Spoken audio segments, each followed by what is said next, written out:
Hi folks, Noob, and I've been saying for a long time that I'm very, very bullish on Polkadot. And in fact, in terms of pounds and pence, I have more holdings in Polkadot than any other project, including Quant, which is actually my most bullish project in terms of use case.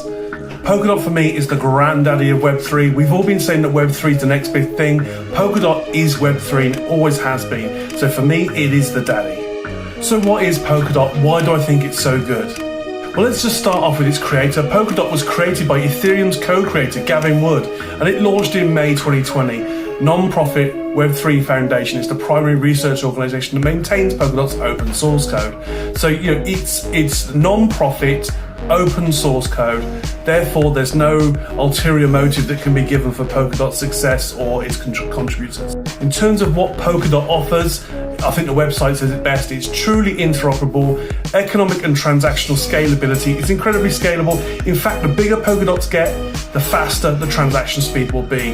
It's got easy blockchain innovation, high energy efficiency, it's incredibly secure, and it's got user-driven governance.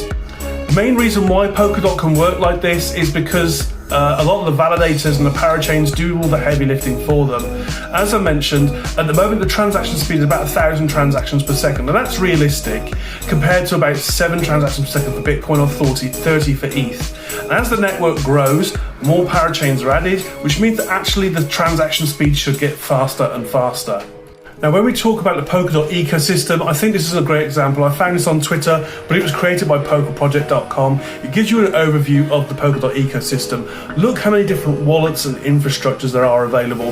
This is truly interoperable. And when it comes to infrastructure, I mean, there's just too many to mention. You've got some that are Explorer-based and some that are Substrate-based, but Polkadot is fantastic technology. And of course, in the bull run last year, it did very, very well. But if you think about the Polkadot ecosystem, actually the layer 1 networks it was releasing didn't get a chance to actually get into business. So I'm thinking things like Moonbeam, things like Kasama, things like Akala, things like Affinity.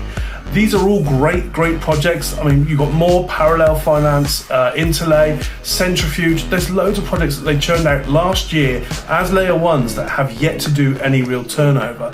Now, I've invested in all of those in the parachains because I've done my research. I suggest you do the same, but this is why I love Polkadot. Truly interoperable, truly secure, and I think a very, very positive future.